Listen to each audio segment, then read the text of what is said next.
వెడిక ఎంతో కాలంగా పెండింగ్లో ఉన్నటువంటి చీపురుపల్లి రైల్వే బ్రిడ్జి పనులు కూటమి ప్రభుత్వ హయాంలో పూర్తి చేశామని చీపురుపల్లి జనసేన ఇన్ఛార్జ్ విసిన్గిరి శ్రీనివాసరావు తెలిపారు. విజయనగరం జిల్లా చీపురుపల్లిలో రైల్వే బ్రిడ్జి నిర్మాణంలో ఉంటుండగా వైసీపీ నాయకులు దౌర్జన్యంగా వెళ్లి కొబ్బరికాయ కొట్టి ఓపెనింగ్ చేసే ప్రయత్నం చేయడం హాస్యాస్పదంగా ఉందని అన్నారు.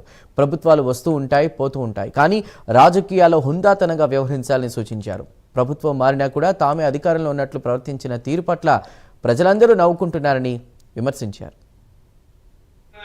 2022లో నిహార దీక్ష చేసాం బ్రిడ్జి కోసం. మరి మేమిచ్చామని చెప్పి గొప్పలు చెప్పుకుంటున్న విషయం మేము కూడా చెప్తున్నాం. సెంట్రల్లో ఇచ్చిన మోడీ గారు మా దాంట్లో కోటలు ఉన్నారు, అది మర్చిపోయి మాట్లాడుతున్నారు. ఏమనంటే కోర్టు సంతకాలు తీస్తారు, సెంట్రల్లో సంతకాలు పెట్టేస్తారు, అన్ని ఓకేసి మళ్ళీ ఇక్కడ వచ్చి డ్రామాలు ఆడతారు. ఏదైనా నీతి నిజాయితీగా రాజకీయం చేయడం నేర్చుకోండి. ఎందుకంటే అధినేత పవన్ కళ్యాణ్ వచ్చిన తర్వాత రాజకీయాలు ఎవరితో మారే, రాజకీయాలు ఎన్నాళ్ళగా చేస్తే ఎవరు నమ్మరు. నీతి నిజాయితీగా నిబద్ధతతో పెద్దలకి మంచి చేయాలి తప్ప భయపెట్టి ఏదో 10 మంది వెళ్ళి మేము చేయకపోతే. అందుకే పవన్ కళ్యాణ్ ఒకటి చెప్పారు, తప్పులు చేసింది ఎవరికైనా కీళ్ళు ఎరగొట్టి కూర్చుని పెట్టాలని.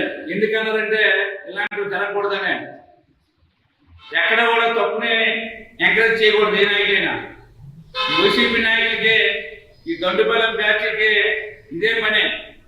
అవినీతిలో కూరుకుపోయి, మద్యంలో కూరుకుపోయి 2,000 కోట్ల రూపాయలు మద్యంలో ఉన్న చుట్టూ పిలుస్తుంది మీ అందరికీ. అయినా సరే మీకు భయం లేదు. ఒక ఆర్మీ భూమి మాజీ ఎమ్మెల్యే 5 ఎకరాలు కబ్జా చేసిస్తే ప్రధానమంత్రి దగ్గరికి వెళ్ళింది ఆ కేసు. మరి మీరు ఎంత పనులో ప్రజలు తెలుసు. సంక్రాంతి పండుగ